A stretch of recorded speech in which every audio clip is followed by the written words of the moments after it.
नमस्कार मित्रांनो, लाडक्या बहीण योजनेसंदर्भात राज्य सरकारचा एक मोठा दिलासा आता मिळालेला आहे ई केवायसी संदर्भात. तर ई केवायसी संदर्भात आपण याच्याही आधी बघितलंय की ज्या लाडक्या बहिणींचं ई केवायसी झालंय किंवा जे की ऑप्शन आले होते होय किंवा नाही, काहीचं नाही होतं, काहीचं हो झालं होतं आणि याच्यामध्ये बहुतेक महिला संभ्रमात होत्या.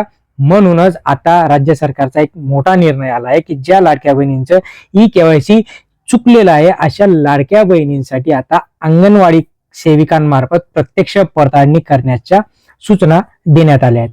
मंत्री आदित्य तटकरे यांनी याबाबत सोशल मीडियावर एक पोस्ट केली आणि त्या पोस्टमध्ये मुख्यमंत्री माझी लाडकी बहीण योजनेचे पैसे काही लाभार्थी महिलांना मिळणं बंद झाले आहेत. त्यामुळे गेल्या काही महिन्यांपासून काही लाडक्या बहिणींना आणि महिलांना 1500 रुपये मिळणे बंद झाले असल्या कारणाने सरकारने लाभार्थी महिलांना ई केवायसी करण्याची मुदत दिली आहे.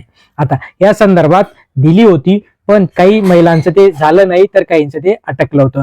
तर सरकारने दिलेली मुदत संपत आलेली असली तरीही इतर काही महिलांना ई केवायसी करताना चूक केली, त्यामुळे महिलांना लाभ मिळेल आहे की नाही या संदर्भात शाश्वता नव्हती आणि म्हणूनच आता ज्या की हे सगळं जे काही होतं मित्रांनो ते बोगस ज्या काही महिला लाभार्थी होत्या त्यांना आळा घालण्यासाठी होतं. पण आता त्या संदर्भात ज्या महिलांचं ई केवायसी राहिलं होतं किंवा चुकलं होतं अशांसाठी आता अंगणवाडी सेविकांमार्फत हे ई केवायसी केलं जाईल. मंत्री आदित्य तटकरे यांनी याबाबत माहिती देताना हे स्पष्ट केलं आहे की आर्थिक समीक्षीकरण, आरोग्य आणि पोषणामध्ये सुधारणा करण्यासाठी मुख्यमंत्री लाडकी बहीण माझी लाडकी बहीण योजना राबवण्यात येते.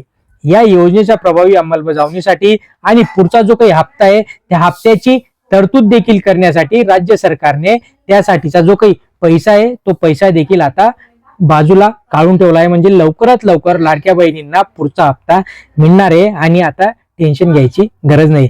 चॅनलला अजून सबस्क्राईब केलं नसेल सबस्क्राईब करून द्या, लाईक करा, शेअर करा. धन्यवाद.